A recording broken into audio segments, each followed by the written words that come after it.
Hello everyone, मेरा नाम अक्षय सारस्वत है और आपका स्वागत है आपके यूट्यूब चैनल स्टोरी बाय अकी में। तो दोस्तों, आज मैं आपके बीच एक ऐसी सत्य घटना लेके आया हूँ जिससे आपको कुछ सीखने को भी मिलेगा और आपको ये पता चलेगा कि ये जितनी भी तंत्र से रिलेटेड जो भी शक्तियाँ होती हैं, जो भी साधनाएं होती हैं, उनसे कभी मजाक नहीं करना चाहिए।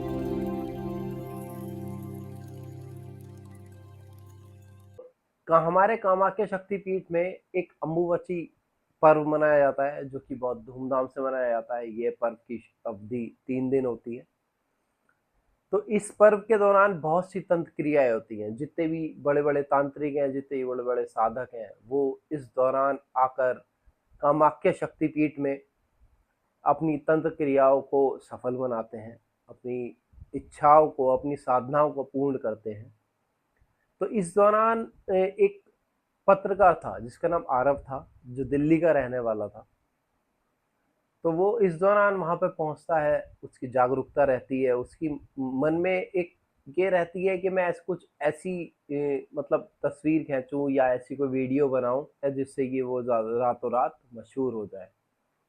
वो इसी जागरूकता के चक्कर में बहुत सी फोटो खींचता है, बहुत सी अम्बुबच्ची मेले में जाता है, बहुत सी देखता है कि लोगों से बातें करता है। लोग बताते हैं उसे कि अम्बुबाची मेला जो है वो कामाख्या शक्तिपीठ से रिलेटेड है। कामाख्या शक्तिपीठ एक तंत्र क्रियाओं का बहुत बड़ा क्षेत्र है, जहां पर हर साल अम्बुबाची मेले में बहुत से तंत्र साधक आते हैं, बहुत सी तंत्र क्रियाएं करते हैं। इस टाइम कहा जाता है कि माँ कामाख्या का जो स्वरूप है, जो उनकी शक्ति है, वो बहुत जागृत रहती है। तो इस दौरान उसने बहुत सारी वीडियोस बनाई, बहुत सारी फोटोज खींचे। तो इसी दौरान एक जगह पर वो खाना खा रहा था। खाना खाने के उपरांत जब वो वहां से चला तो उसने दुकानदार से पूछी कि भैया, मेरे को मतलब और ज़्यादा मतलब मेरे को चाहिए कि अपने चैनल के लिए मैं और ज़्यादा अच्छी फोटोज खींच सकूँ, मतलब और जानकारी इकट्ठा कर सकूँ। तो उस दुकानदार ने सिर्फ उससे एक ही बात बोली कि ठीक है, आपको फोटो खींचनी है, आप खींचिए, सब काम करिए, क्योंकि यहाँ पे बहुत से लोग आते हैं जो अपनी फोटोज वीडियो बनाते हैं। मगर आप भूल कर भी जंगल के एरिया में मत जाना जो मंदिर के पीछे पड़ता है, क्योंकि वहां पर रात के समय बहुत गुप्त साधनाएं या तंत्र क्रियाएं होती हैं, जिसके दौरान जाना सही नहीं रहेगा, तो आप वहां नहीं जाइए।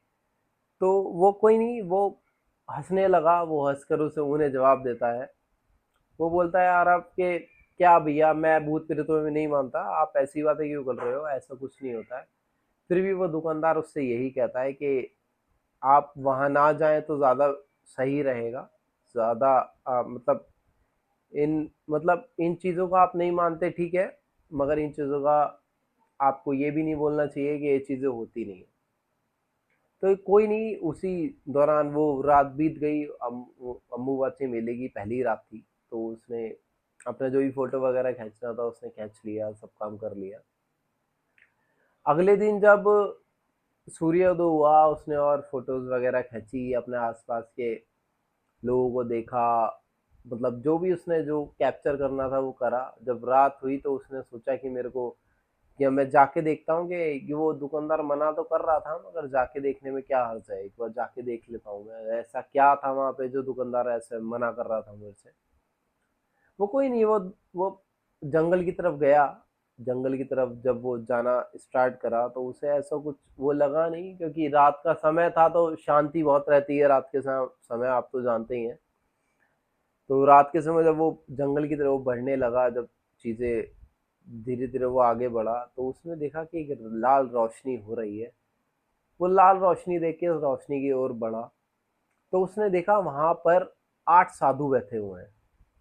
8 साधु जो बैठे हुए थे वो एक चक्राकार मुद्रा में थे। बीच में एक साधु बैठा हुआ था, 7 साधु चक्र बना के बैठे हुए थे उसकी ओर।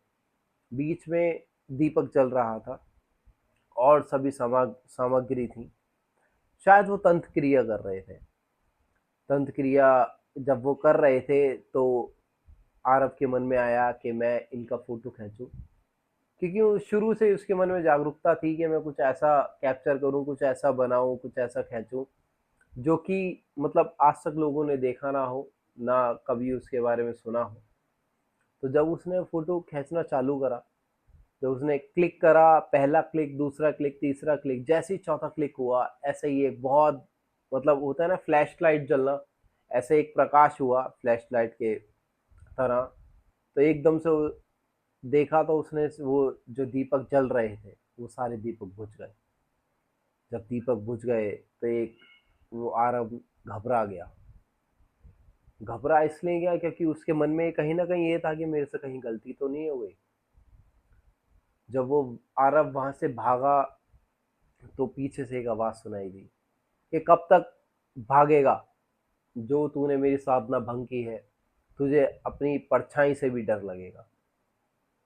कोई नहीं, जब आरब यंग एज का लड़का था, उसने मतलब न्यू जनरेशन का लड़का था, उसे ये सब चीज़ों को ज़्यादा वो नहीं था।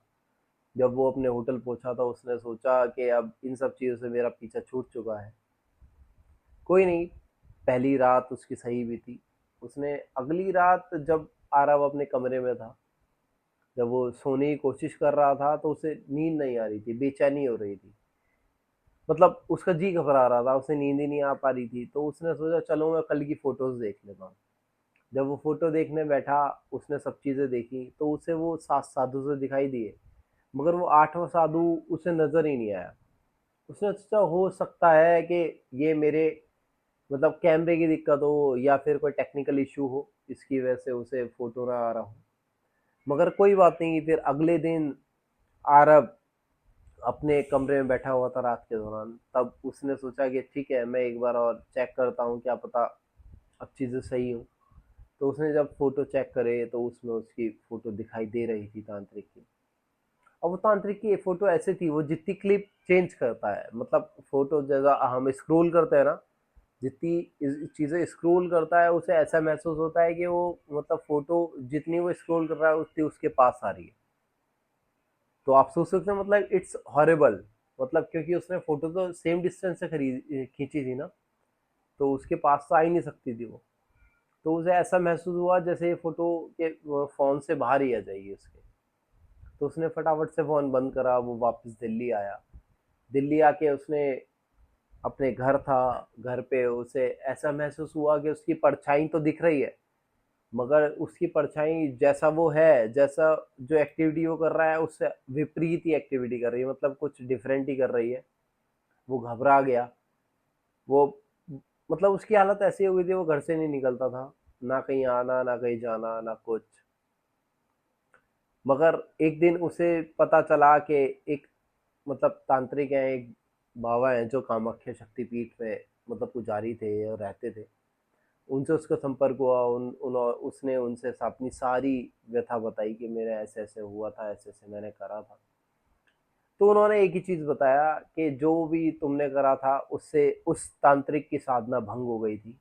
वो उस तांत्रिक की साधना का अंतिम दिन था जो तुमसे खंडित हो गई थी। उसके उपरांत उसने तुम्हें श्राप दिया है कि जब तक तुम जीवित रहोगे, तुम्हारी परछाई जब तक दिखाई देती रहेगी तब तक तुम्हारी सांसें चलेंगी, नहीं तो उसके उपरांत आपकी सांसें नहीं चलेंगी।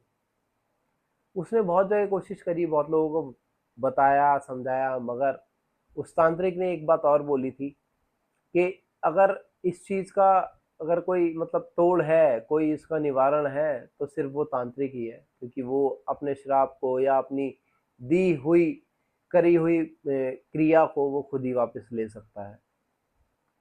आरव अगले दिन ही कामाख्या शक्तिपीठ के लिए रवाना हुआ। वहां जाकर उसने पूछा उस तांत्रिक के बारे में, उसने पता करा तो पता चला वो तांत्रिक सिर्फ उसी रात दिखाई दिया था, उसके बाद वो आज तक कभी दिखाई नहीं दिया। आरव निराश होकर वापस लौट पड़ा, क्योंकि होता क्या है ना, देखो जब किसी को सॉल्यूशन नहीं मिलता या कोई बात होती है तो आदमी को लगता ही है कि मैं अब क्या करूं, क्या ऐसा क्या कर सकता हूं जिससे सब चीजें सही हो जाए। वो वापस अपने शहर आया। शहर आने के बाद उसका बिहेवियर ही चेंज होने लगा। लोगों से बात करना, लोगों से इंटरेक्ट होना, ये सब बहुत चेंज हो चुका था आरव की लाइफ में। आरव धीरे धीरे दिन के सूरज के उजाले में अपनी परछाई को देखता, बार बार इधर देखता उधर देखता, घबराता अगर उसे परछाई थोड़ी सी भी मतलब फ्लक्चुएट होता है ना कभी, हम इधर से उधर जा रहे हैं, हम कोई भी डाइवर्जन ले रहे हैं तो थोड़े से फ्लक्चुएट होती है परछाई। तो आरव उस दौरान घबरा जाता था। एक दिन क्या हुआ कि आरव अपने घर गया। रात वो हमेशा रात के टाइम ही अपने घर से निकलता था, प्रेफर करता था कि मैं रात को ही निकलूं।